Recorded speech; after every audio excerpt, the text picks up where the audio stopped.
Bueno, doy la bienvenida a este vídeo especial que tiene mucha importancia para mí. Es un vídeo que grabó el Dr. Foltz en alemán y en inglés, y aquí lo vamos a tener en español.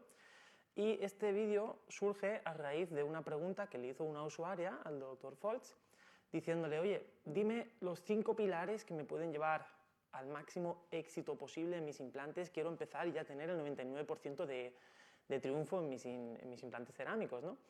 Entonces eso le llevó a hacer un análisis con su equipo de control de calidad y él, de cientos de miles de implantes que ya se han colocado, y juntaron, digamos, el 99% de los fracasos que se han visto dentro de estas 5 categorías que voy a presentar hoy.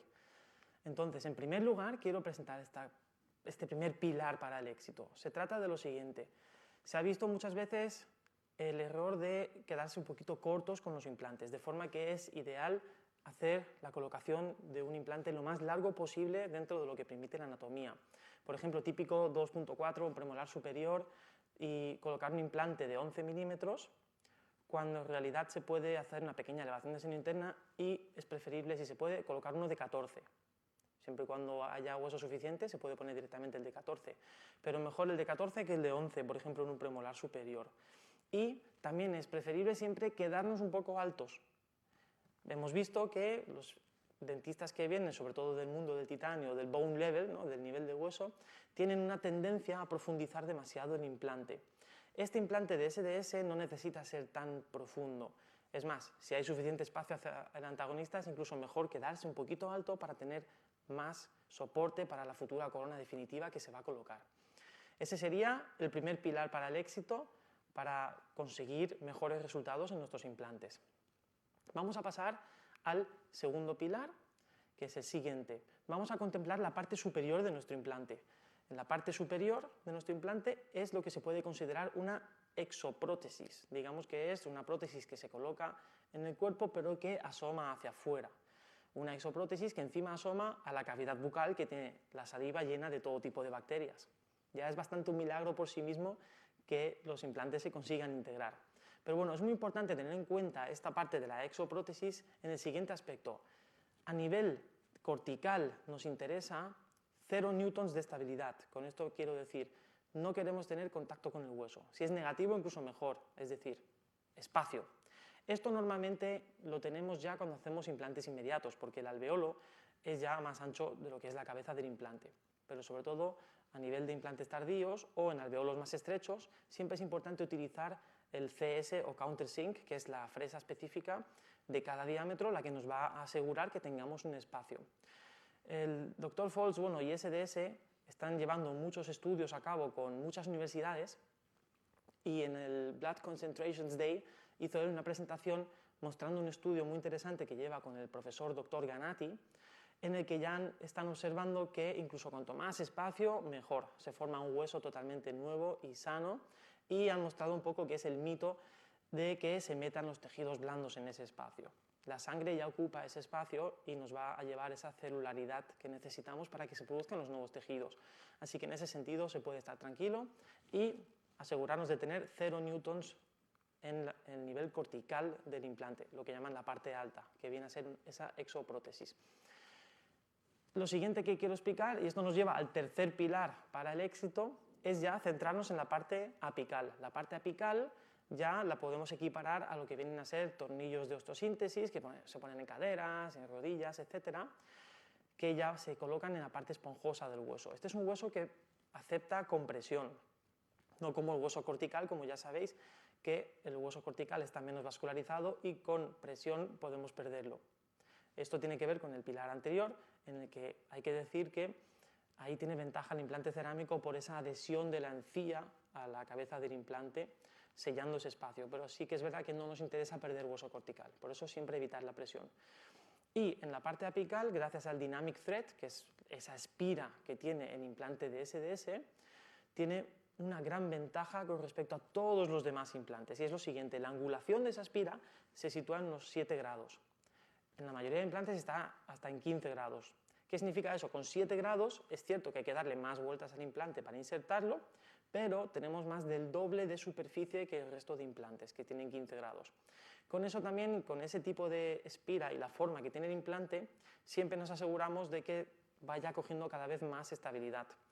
Hasta tal punto que ahora mismo, hoy en día, estamos buscando la máxima estabilidad a nivel apical, en el hueso que sí que acepta o permite la compresión, y 35 newtons lo estamos viendo ya como el límite inferior del rango. Estamos centrados en conseguir 50, 60, 70, incluso a veces subimos a 80, 90, 100 newtons para conseguir esa estabilidad a nivel apical. Este es el factor número 3. Vamos a pasar al siguiente factor, al número 4. Este es el otro pilar importante y ya he nombrado un poquito en el primer caso a qué se debe, y es como una variedad dentro de esa estabilidad apical que buscamos. Y tiene que ver con los sectores posteriores superiores. Lo que hemos comentado antes, siempre intentar poner el implante más largo, y si hacemos una elevación de seno interna con el kit de osteotomos que tenemos de SDS con los diámetros 3,8, 4,6, 5,4, podremos buscarnos esa estabilidad primaria apical en la cortical del seno. Se trata de hacer una elevación interna de 1,5 o 2 milímetros y que con ella consigamos esa estabilidad primaria dentro del seno. ¿Por qué? Porque tenemos ahí un hueso bien duro que nos va a asegurar esa estabilidad. En los sectores posteriores superiores todos sabemos que tenemos una calidad ósea menor y por tanto es más difícil conseguir esa estabilidad.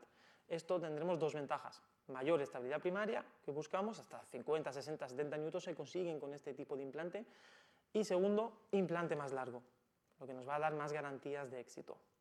Y por último, quiero pasar al quinto pilar, que también es importante nombrar a la hora de conseguir ese éxito en nuestros implantes, y eso tiene que ver con lo siguiente. Cuando vamos a colocar un implante y está más enfocado a los implantes tardíos, que no vienen a ser los implantes inmediatos, hasta ahora teníamos cierta desventaja, se podría decir, con respecto al titanio. Y eso tiene que ver con lo siguiente.